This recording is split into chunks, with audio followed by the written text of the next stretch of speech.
Underground Road ba yan? Actually, yun kasi yung parang alam ko ha. Ayan yung ruins of St. Paul. Okay, sakay na tayo. Yan ba talaga yung hours? 4 hours ba talaga in 30 minutes yun? Grabe, ito lang yung parang Grand Lisboa.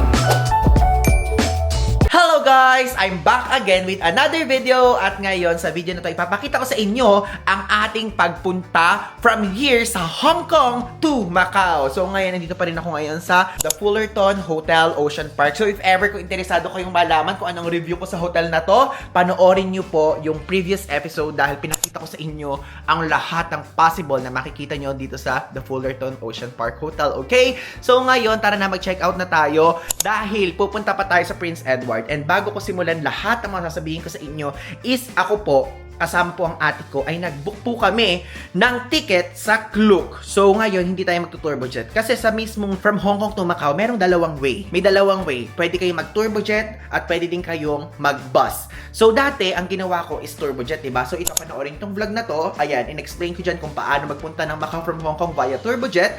So yung link ilalagay ko din sa ibaba para magkaroon kayo ng extra 5% off discount kapag ginamit yung code kong Paul Ivan 5 off. And if ever naman, kung gusto nyo naman mag-bus, is i-click nyo naman ito. I mean, ito yung option niya sa Klook, pero yung link nasa ibaba din, okay? So again, pwede nyo din gamitin dyan yung code kong Paul Ivan 5 off para magkaroon kayo ng extra 5% off discount kapag in-avail nyo yan sa Klook, okay? So tara na, magpunta na tayo kasi medyo malayo. Andito pa tayo ngayon sa Ocean Park. Then, let's go na sa Prince Edward. Okay guys, so hindi ko na na-video yung pagpunta namin from doon sa mismo Fullerton Hotel papunta dito sa mismong area kung saan i-claim yung ticket, then kung saan sasakay from Hong Kong to Macau. So yung link ng Google Maps ilalagay ko na lang sa ibaba. And also, ito po yung kailangan nyo hanapin kapag binook nyo yung Klook activity or yung Klook bus na nasa ibaba, na nasa link below. And also, you can use my code nga pala for extra 5% off na Paul Ivan 5 off, okay? So itong kailangan nyo hanapin, PIL China link. So yung mga buses dito is from Hong Kong to Macau. Then napakamura lang niya guys. Tapos pagka may extra discount pa nga, di ba? So ito, yung location na to is located to sa Prince Edward Street, okay? So yung pupuntahan nyo pagka galing kayo ng pagka sumakay kayo ng MTR is Prince Edward Station, tapos exit kayo sa exit C2. Kami medyo nalito lang kami at naligaw kami kasi napakalaki ng maleta ko, like XL size kasi yung baggage kong dala. So naghanap pa kami ng lift, medyo doon kami sa Nathan Road na bumaba, then naglakad kami at tumakbo papunta dito sa Prince Edward. But if ever kayo, kung wala naman kayong mga backpack, ay wala kayong mga mabibigat na baggage tulad ko at kaya nyong buhatin, doon po kayo mag-exit sa Prince Edward Station, exit C2, okay? So ayan o, ayan yung itsura, and as you can see, ayan yung ruins of St. Paul, and ito yung itsura. Actually may mga oras-oras ditong mga nakalagay, pero sa Klook na lang kayo mag-book para hindi nyo na kailangan basahin yan kasi Chinese eh. Hindi naman natin naiintindihan, di ba? So doon yung area ng sakayan. So yung ate ko nag-iintay doon, 12:20 PM yung kinuha naming slot. Okay, so ngayon let's go. Tara na. Pero wala pa yung bus natin, 12:20 pa. Dito kasi sa area na to yun. Grabe, napagod din sa paglalakad. Pero okay lang din, tulad ng sinabi ko sa inyo kanina, basta sa C2 kayo lumabas. Tapos, mayroon namang lalagyanan ng luggage dyan, nakikita nyo. And kapag kunyari kayo ay papanik na, free yan. Kesa kapag nag-airline pa kayo, mas mahal yun, di ba? Mayroon pang extra baggage. Okay guys, ito na yung bus namin. Sumakay na tayo, let's go. Okay, sakay na tayo.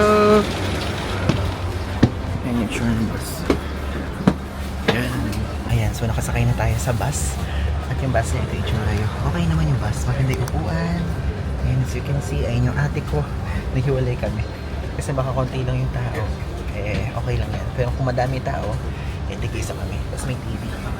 Ano to? May mga gano'n. Hindi ko din maintindihan. Diba? So ito yung mga Prince Edward Shanghai Street. Okay? So, mamaya papakita ko sa inyo kung ano pa yung mga dapat yung i-look forward. Dahil as far as I know is bababa pa kayo para yung passport nyo. Yung passport nyo kasi kailangan ay ibibigay nyo sa immigration. Parang yung kapag ka nagka-cross border kayo from Singapore to Malaysia. Ganun. Parang ganun yung gagawin. And ang nakalagay dito, tignan nyo mo. Ano to?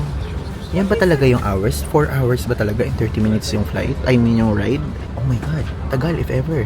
Search ko nga. Ayan guys, ma-under na yung bus namin. Dito na kami sa bridge. And actually, diba 12:20 yung schedule? Umandar siya ng 12:21. So 1 minute late. Okay lang. Wala namang problema doon. Diba? Bridge to. Bakit ko sa inyo. Yan, so paalis na tayo sa mismong Macau. Ay, mismong Hong Kong. So, let's go na sa Macau. Nakalimutan kong sabihin sa inyo, or nakalimutan ko kung nasabi ko na sa inyo, na bababa kayo dito ha, yung luggage, personal belongings, passport, everything.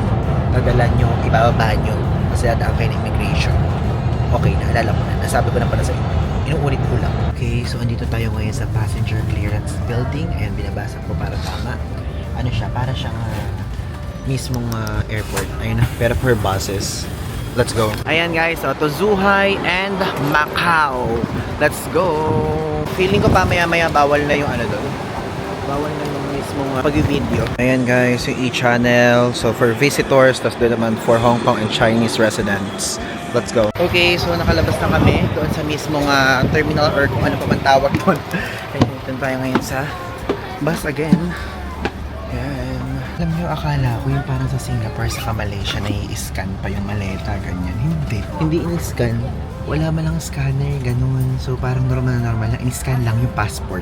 Yun lang. And the rest, wala na. Ayan na, dadaan na tayo dito sa bridge na bababa doon sa parang underground road naman. Underground road ba yun? Actually, yun kasi yung parang alam ko ha. Don't get me wrong. Alam ko lang ngayon. Pero ewan ko. Tignan natin mamaya. Galing naman, parang underground na. Paano kaya nila ginagawa? Like, paano nila binutas sa ilalim ng dagat? Dahil hindi pumapasok yung iba tubig. Oh. Ayun na guys. Oh, tignan nyo. Parang mababa na nga tayo. Yes, tama ako. Underground. Underground. Ayan. Oh, underground. Guys, we're here. Dito na tayo ngayon sa arrival hall ng Macau. Okay, so nakalabas na tayo sa mismo arrivals hall at ngayon hanapin natin ang bus natin.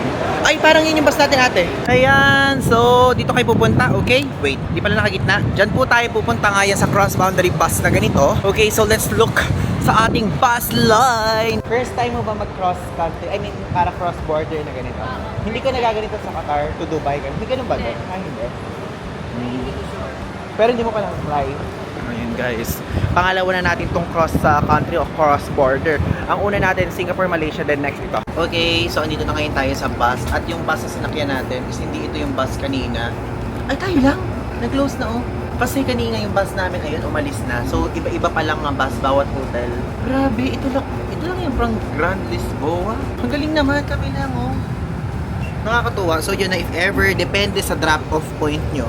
Ang hotel namin is hindi doon sa Grand Lisboa area, I mean, hindi yung Grand Lisboa mismo, pero doon sa Grand Lisboa area. Mag-check-in kasi kami sa Holiday Inn Express Macau City Center. So, sa pagka-binook nyo yung mismong bus na binook namin, is napakamura lang niya. So, yung link again nasa ibaba and also yung code, pwede yung gamitin para magkaroon kayo ng extra 5% off. So, dalawang bus yung sinakyan namin. Iba yung bus na from Hong Kong to Macau mismo. Then itong Macau to dun sa hotel, iba siya. Kasi separate na, diba? And tulad ng sinabi ko sa inyo, Grand Lisboa nga yung pinili kong drop-off point kasi dun malapit yung hotel namin. Kapag ka naman chinek nyo yung link sa ibaba, o kung magsisame man tayo ng booking ng pag-transfer ng from Hong Kong to Macau, makikita nyo, iba't iba talaga. So, sa amin, sa situation namin, yung hotel namin na Holiday Inn Express is malapit siya dun sa Grand Lisboa, like walking distance lang. Kaya yun yung pinili namin, okay? So, depende po sa inyo and may possibility din na magkamukha ang bus nyo, depende sa ma-assign dun sa sasakyan nyo. Sasabihan naman kayo ng staff at hindi kayo malilito. So, ayan, natin ganyan. Ayan ang ate ko. Hello ate, mag-hi ka. Hello. Ayan, tapos may isa lang doon si tatang. Tapos, ayan, wala kami katao-tao. Walang tao sa likod, okay? Okay, so ayan, nadaanan namin. Nasa likod na yun na nakikita nyo, Outer Harbor Ferry Terminal. O, diba? Kapag ka nag-Outer Harbor Ferry Terminal kayo, is doon pa kayo babagsak, tapos magbabas pa kayo. Pero ito, doon na kayo ihahatid sa napakalapit na nearest hotel. Napakalapit na nearest pa. Doon sa mismong hotel na pag-check-in na nyo, diba? So, kung kukumpara ko yung pag-turbo jet tapos itong pag-shared bus na transfer from Hong Kong to Macau, mas gusto ko to. Nakaupo ka lang, bababa ka lang kapag ka-immigration, clearance, ganyan. Then ayun, no, makikita mo pa yung mga view na talagang sunod-sunod. Ayun yung sands na casino and hotel naman tong Waldo. Ayun. Hindi ko alam yung mga pangalan, hindi kasi ko mahilig sa casino, guys. Pero magka-casino hopping tayo ngayon. Casino and hotel hopping. Gusto ko kasi sa inyo ipakita. Yun. Okay? Dito sa susunod na sa Macau series na makikita nyo sa mga susunod na videos. Okay? So, sa next episodes ko yung papakita. Okay guys, so andito na tayo, na-drop off na tayo ng bus dito sa Grand Lisboa area. And ayan, ito yung sikat na ito. Kung hindi nyo pa nakikita o nakapanood ng ibang vlogs, is ito yung itsura ng Grand Lisboa building. Yan yung sikat na gold na parang pa letter Y, ganon. So dito kayo i-drop kung same tayo ng drop off na pipiliin. Okay? So from here, maglalakad na kami papunta doon sa mismong hotel namin. Ay, ayan pala is ito. Ayun, parang maliit na version. Di ba? Hindi pa tapos tong video na ito. Mamaya ako sa inyo bibita yung mga additional fun facts about doon sa mga kaganapan kung ever na mag-transfer din kayo like us. Tulad nito. At hindi turbojet. Hello guys! So ngayon, bibigay ko na sa inyo yung review ko sa nangyari kahapon na shared bus from Hong Kong to Macau. Actually, nakalimutan ko yung pagre-review dito. Kasi kahapon, super pagod talaga kami. At nakita nyo naman ngarag na ngarag kasi nagmadali nga kami. So ngayon, gusto kong sabihin sa inyo kung ano ang experience ko at kung i-recommend ko ba siya at kung anong rating ko at kung ano pa man yan. Okay? So number 1, in terms sa convenience, better guys kapag magbabas kayo kesa doon sa pagtuturbojet. For me, yun ang iniisip. Yun ang aking opinion.